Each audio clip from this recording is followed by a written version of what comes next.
On a longtemps appris aux femmes que le menstru est impur. Mais comment quelque chose que Dieu a créé peut être impur? Pendant les menstrues, vous devez savoir, mes chères dames, que c'est une période de purification pour vous et vous ne devez pas en avoir honte. Nos parents interdisaient les femmes qui ont les menstrues de préparer ou alors de se coucher sur le même lit que leur époux. Ce n'était pas une punition, mais plutôt une façon de vous protéger. Parce que pendant vos menstrues, vous êtes en train de vous purifier. Et si pendant cette période, vous êtes proche de quelqu'un qui a des ondes négatives, c'est-à-dire peut-être votre époux, ou bien quelqu'un avec qui vous partagez le lit a des ondes négatives, vous risquez de vous charger rapidement de ces ondes-là. Ok, ou alors vous risquez de faire même du mal à cette personne qui est proche de vous. Par exemple, lorsque vous avez des menstrues et que vous cuisinez pour la famille, si à un seul instant, vous vous rappelez de quelque chose qui va vous mettre hors de vous, ou bien qui va vous rappeler des souvenirs qui vous ont blessé, alors en ce moment, vous serez en colère. Et vous allez charger ce repas que vous êtes en train de préparer de colère. Et ceux qui vont la consommer vont partager cette énergie-là.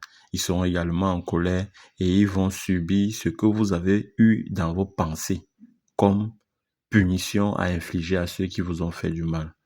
Donc faites très attention. Votre saignement n'est pas impur. Votre saignement est une purification. Vous êtes en train de vous purifier lorsque vous saignez.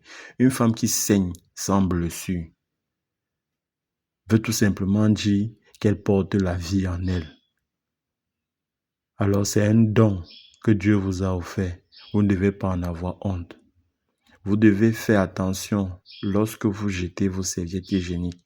Ne jetez plus vos serviettes hygiéniques n'importe où. Comment est-ce que quelque chose qui est impur peut être convoité par les mauvaises personnes? Vous allez vous rendre compte que beaucoup de malfaiteurs sont à la recherche de votre sang, de vos menstrues, pour pouvoir se charger énergiquement. Ok? Pour pouvoir faire des rituels sectaires avec. D'accord? Donc faites très attention lorsque vous jetez vos serviettes partout et n'importe comment. Voici ce que vous devez faire. Lorsque vous avez saigné, vous avez enlevé votre lingette, prenez un seau d'eau, mettez un peu de sel, trempez votre serviette à l'intérieur et lavez. En lavant, voici les paroles que vous devez prononcer. Merci pour la purification. À présent, retourne à la terre, retourne aux divinités, uniquement aux divinités. Quiconque oserait utiliser ce sang pour des fins mystiques, pour des fins personnelles, que cela soit sans effet. Puis vous versez cette eau-là dans la nature. D'accord? Puis vous pouvez jeter votre serviette où vous voulez, ou alors vous pouvez la brûler. Si vous ne le faites pas ainsi, sachez que vos serviettes seront utilisées. Il y a des gens, vous allez voir des gens dans des sectes où on leur oblige de manger des serviettes hygiéniques, de préparer avec des serviettes hygiéniques. Ça veut dire que dans ce sang-là, il y a une puissance, il y a une énergie dont vous ne pouvez même pas imaginer. Et c'est cette énergie-là qui nourrit les esprits du bas astral. Donc vous purifiez et eux, ils utilisent ça pour se nourrir. Faites très attention. Vous ne devez pas également avoir des rapports sexuels pendant que vous êtes en état de purification, c'est-à-dire en état de vous menstruer. Parce que vous risquez de faire du mal à votre partenaire. Ou alors, si votre partenaire est une personne maléfique, il va se nourrir de vos énergies. Il va vous salir, il va vous charger des énergies négatives.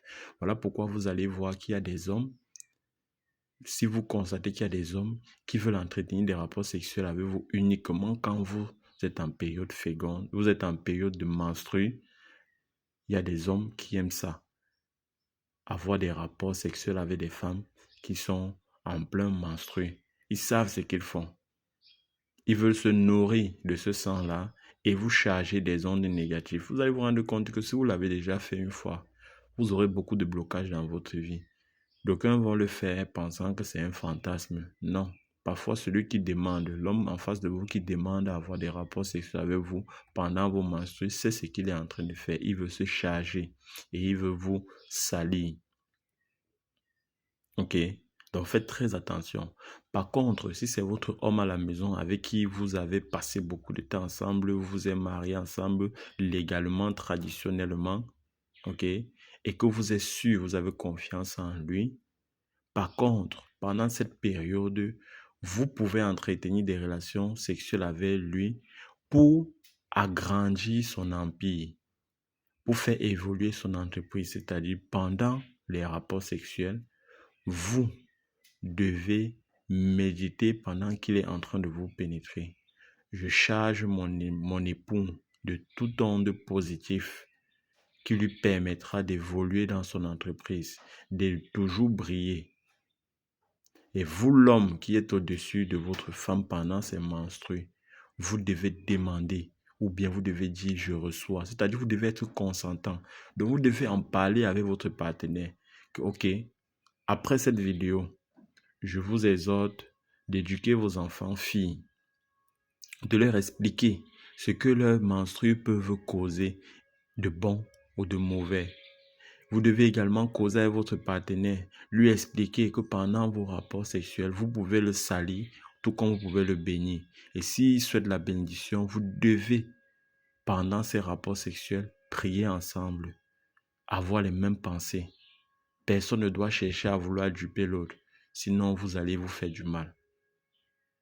Donc, lorsque vous saignez et que vous souhaitez bénir votre époux, vous devez en parler avec lui. Vous devez l'expliquer. Lui-même va pouvoir faire ses recherches et se rendre compte que oui, c'est vrai. En ce moment, vous passez à l'acte et vous le bénissez.